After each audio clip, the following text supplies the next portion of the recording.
نماز استغاثه به خانم فاطمه زهرا رو توی این ایام فاطمیه اگه تونستید بخونین، خیلی ثواب داره و حاجت روایی بالایی داره. نماز استغاثه به خانم صدیقه طاهره میخوانم قربتن الله و 3 بارم میگیم الله اکبر الله اکبر الله اکبر. بعد رکعت اول سوره حمد و توحید، رکعت دوم سوره حمد و توحید، قنوت، رکوع، سجده، تشهد، سلام. بعد از سلام 1 بار تسبیحات خانم حضرت زهرا.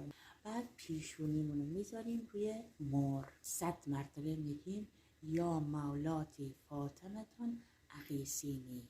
گونه دوستان گلم، گونه تون میذارین رو مر ولی تو سجده دوستان. من دیدم نشون میدم که دوباره سر میذاریم به سجده یا مولاتی فاطمتون اغیثینی. هر حاجتی داریم از خدا میخوایم، همینجوری میگیم خدایا من بچه میخوام، خدایا من خونه میخوام، خدایا جوونم بیکاره، خدایا رزق و روزی میخوام، عاقبت به خیر من کن، عاقبت به خیر بشیم خدایا.